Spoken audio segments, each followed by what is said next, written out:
Hey, good morning, everyone. I am recording this Thursday morning, February 10th, for broadcast later, so that way there are no spoilers. This is a recap. Here is my results from Wordle 235, where it took me 6 guesses to get humor. The day before on 234, I didn't get it at all. So I'm really looking for redemption or redemption on this and see if we can do a little bit better. So far this morning, I saw that I saw one person did it in six, and then a few people did it in three. So I have no idea how hard it's going to be. Ooh, we have an A in the right spot. We have an E not in the right spot. Let's see if we can get our L in here somewhere. That's gonna make it more interesting. Plane. No, like, well, we know the E's in the wrong spot, so it's not plane. Although that's a good one. It's a good one. That would be get a L and an N. Plans would. Oh, but we have an E. It's kind of interesting that we know the A is smack in the middle and the E is not in the last spot. So maybe we have an EA combination. Um, and there's no I, otherwise I might be looking at some NG combinations. What is a word that goes EA right in the middle?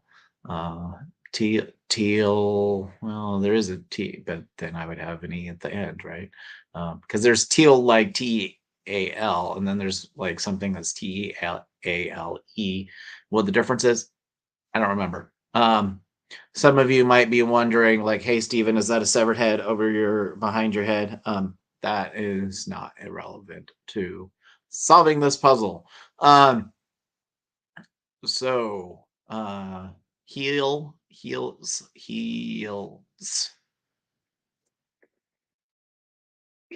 like as in like active tense. If nothing else, this should be good for letter revealing. So let's take a look. Oh, the E is in the right spot and the A is in the wrong spot. That's the thing is I went with colorblind mode that uses blue and orange rather than yellow and green. Actually, that kind of helps and doesn't help to know that the E is in the right spot and the A is not. Um, but it changes my thinking all together. Um, so I could do that and say but the A's not in the middle. So I'm not gonna guess that.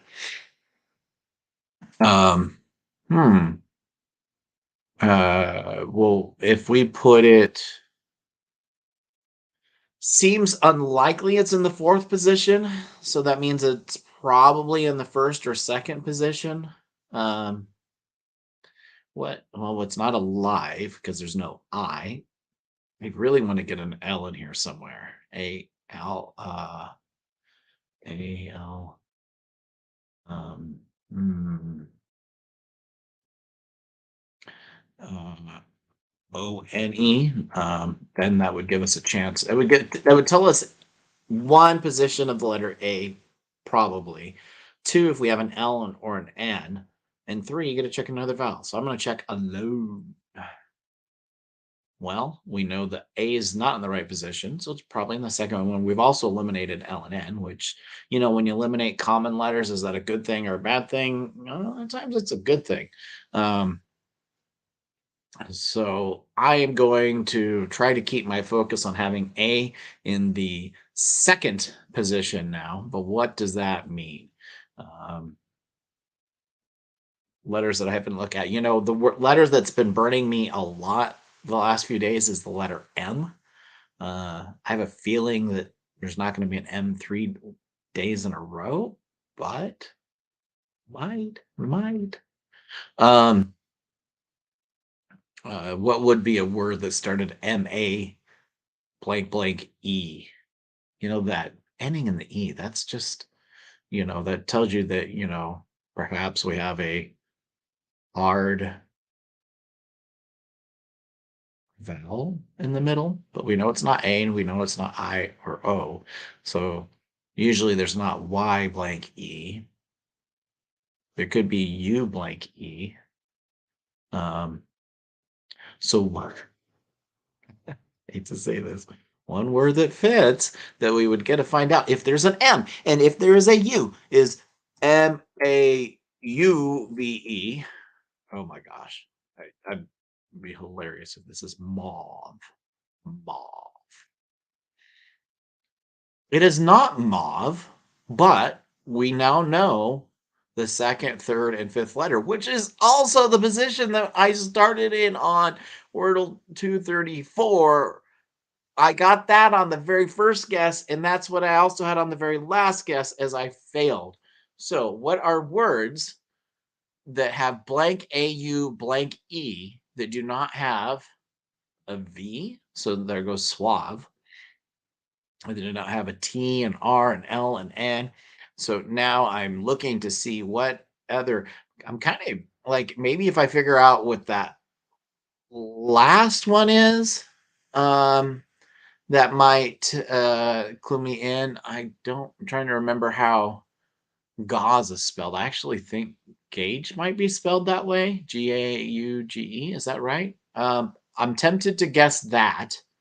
Um, but I'm gonna look at the keyboard a little bit and see if I'm something really obvious is missing. I'm sure it's like, I hate to. The problem with guessing gauge, one, there's a really good chance it is gauge. That's a nice common word. I'm also wondering if I'm spelling it right in my head. I think that is how it's spelled. But the thing is if it is gauge, it tells me no information because all I've eliminated is G. Um, uh, if it if the first letter was an S, really, I think that just means that the fourth letter would be a V, which we know that's not the case. I think I'm stuck guessing gauge, and if that's not it, then we'll just learn more from there. I think that's how gauge is spelled. We're about to push the button to find out. That is how it's spelled, and I've eliminated G. Awesome. Oh, I've not eliminated P and S because it could be a pause. That's what this could really use is a nice pause. Well, and you say, well, why are you so eager to try that? Well, at least it's more useful letters to eliminate. So here we go. Let's have a pause. Let's pause. I got it in 5 today, which means I'm getting one better every day. Will I do better the next day? I don't know. Will I change my starting word for my rate? I don't know. Well, probably not, but I've gotten like, hey, you should do a do because then that's lots of vowels. But I don't know. I mean, like, how useful is it to know D? Now, that practically guarantees there's a D in tomorrow's word. Um, but regardless, we have a pause on today's result. So I am happy it did not take 22 minutes that I have to edit down later. And I actually didn't just stare at the screen today. And hopefully you got an idea, a little bit better idea of my strategy. So good luck tomorrow. And yeah, that might be a severed head.